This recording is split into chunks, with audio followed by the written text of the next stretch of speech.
Joseph Tiani, and then this gray Best Buy bag is this year's hottest holiday item. And if you've already seen in the beginning of the video, we have here the PlayStation 5. So kind of like my other unboxing, I'm going to go over in detail what comes in the retail packaging. So I actually went ahead and took the liberty of weighing this. This weighs 14.9 pounds. So that's over a pound heavier than the Xbox box. Retail packaging, should I say. So, and for reference, you could tell it's a big box.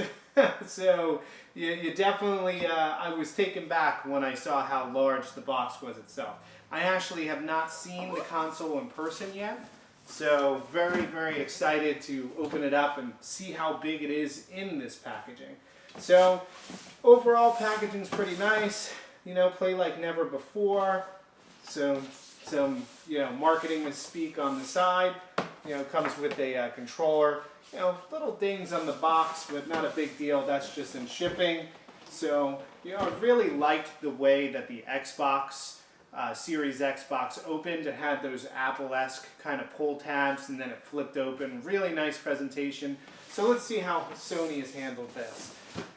And from right off the bat, it looks like you have your traditional, have to peel it. You know, I don't like these because it rips the paper, you know, or rips the box. So I brought over my handy-dandy blade here, or box cutter, to go ahead and open up from the top. So we're going to flip it on open. Oh, it's kind of nice. It's a weird way of doing it. So I guess you're going to have to put it on its side. And then this flips up. Nope. Slides out. Oh, slides out. So this is just a sheath covering. So nice. We'll put that over there for now. So you're going to have your pull tab here. Go ahead and pull that down. Pull it up. Well, gave you some instructions. So, yep, they want you to grab and slide. So let's see. Oh, there you go. Open it up here. You have some of your user manuals, traditional stuff, you know, PS5, nice. So, your power cable. So, gonna need this. That'll come in handy. And then, oh, right off the bat, your controller. So right on the top here. So let's see, how does this pull out? Okay, so that's just the top piece. Is there anything else in here? So if we flip this open, what do we got here? So we'll open this in more detail. I think this is the base to stand it up. And then, nice touch. I do like the way that all the new generation systems do come with their own HDMI. This is probably a 2.1 cable. I'll have to verify that, but I think that they come with 2.1 cables, so which would make sense. So this is nice, not bad. I do have to say, I think so far that the Xbox Series X on packaging was a little nicer inside the presentation, where you opened it up and it kind of revealed itself and it was wrapped. So whereas here we go, and it said that you're just going to go ahead and reach in and slide it out. Oh jeez. Whoa! Yeah. 16 or 14.9 pound box, and that's Alright, so, you know, nice wrap here. Let's see the best way to do this. Kind of comes folded, 3 times? And, wow. Oh my goodness. We'll just put this to the side. That's pretty surprising. So if you stood the Xbox up on its side, it's just 12 or about 12 inches. So yeah, you're, you know, just, what is that, 15 and a quarter high. So it's pretty tall. Wow, that was surprising. So, but it is rather thin, I feel. This is where it's different from the Xbox Series X. You know, if we were to try to go to its widest point, which I believe would be up here, you know, you're about 3.5, 3 3/4 inches wide versus 6 for the Xbox Series X. But this is also significantly deeper. So this is, you know, about 10.5 inch deep. So, you know, you might need to remeasure your entertainment console or just put it on the top next to the TV. I mean, it is nice, you know, just looking here. You know, you got one USB-C and USB-A. So, and it looks like you got a power and a disc eject button there. So the finish is really nice. There's some dust on it, I guess, just from overall manufacturing. So it's got a nice kind of matte pearl look on the outside of it. So like that, the Sony and the PlayStation emblem. Apparently these are going to be able to be pulled off and you can kind of customize, I think. So, and then on the back, the I/O, you got your HDMI, you got your input for the power cable. I like that there's no external power brick, so you don't have anything extra laying around. It's kind of nice that it's all inside here. Then you got 2 extra USB ports, and then you also have your Ethernet port. So pretty basic on the back here. Definitely nice. So let me see. This was that base that comes in the top, and I'm not quite sure how it attaches. Maybe I should probably look at the instruction manual, but I think if you want to lay it down on its side, it'll teeter. So let's go ahead and take this down here. And it's a large box. I mean, this is surprisingly large box. So put this down to the side. So I guess in order to have it like this, I would somewhat attach it as a base. Oh, just smacking it around here. Huh.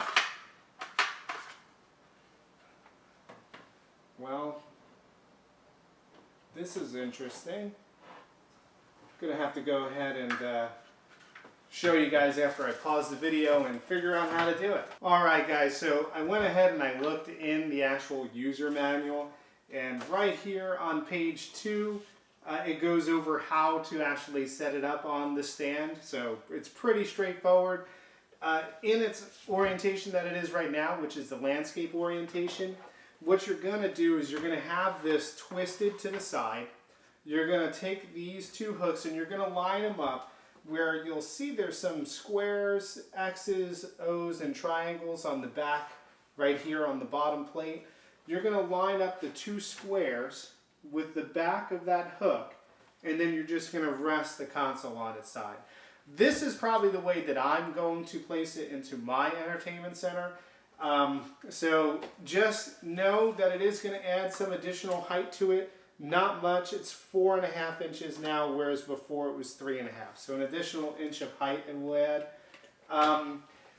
And then if you want to put it in its portrait configuration, which might be better for some people, you can put it along the side of your TV. You're going to go ahead and have the base faced straight back.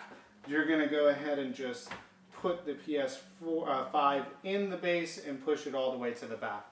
So if it is in the portrait configuration, when you're placing a disc in, you're going to want to have the shiny part of the disc faced to the right. And then this is going to be your power button, and then this is going to be your disc eject button. So I know that there's been a lot of confusion about that online. So this is the new controller. I gotta say, I think it feels great. You know, compared to the Xbox Series S controller, the handles are a little longer. It feels good in the hand. It's got a good amount of texture on the back. The triggers have some resistance to them. They feel great. You know, you have your mic there, and then you also have a mic on the back of it. Then you have your little speaker holes on the front, so everything's out of the way. You won't have any issues. You have your traditional I/O on the bottom for your mic input jack, so you can use your headset for when you're playing online. And then a USB-C for charging, which I like the USB-C. So, and then if you wanted to compare it to the Xbox Series X controller, I actually have that right here. So you can see that the handles are a little bit longer. It might feel a little bit more comfortable for somebody with bigger hands. You know, I probably have average size hands and I have no problem with either controller. I do feel like the grip on the back of the Xbox Series X controller is a little, I don't know, tackier or more. So if your hands sweat a lot, you might find this one a little bit more grippy. But, you know, to each his own. I hear that this controller is amazing and has a lot of cool functionality to it. You know, whereas the Xbox Series X controller is really just a reiteration of the Xbox One controller. So, yeah, controller is great. You get everything you need to start out of the package, of course, except next-gen games.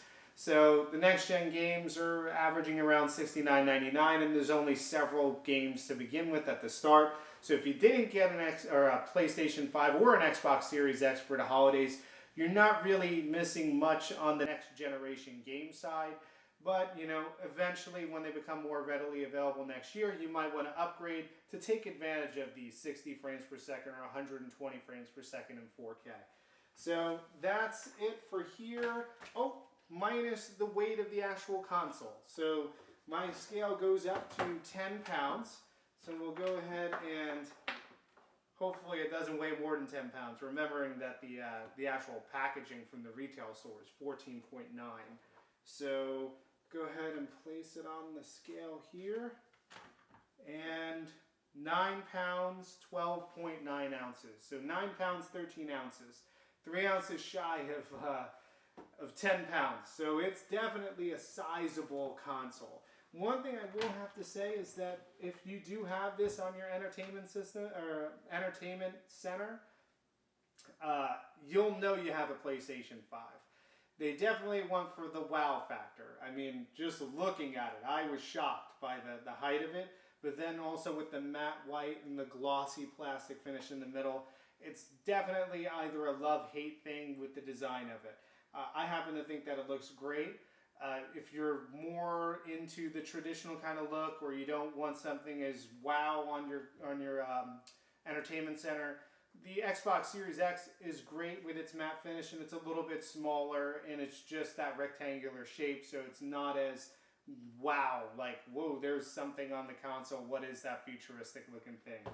But thank you so much for watching. Hopefully, if you got one, enjoy your holiday season and having a PS5. And if not, just know that they're going to be more available next year, and you're not missing out too much on the games that are available at this time.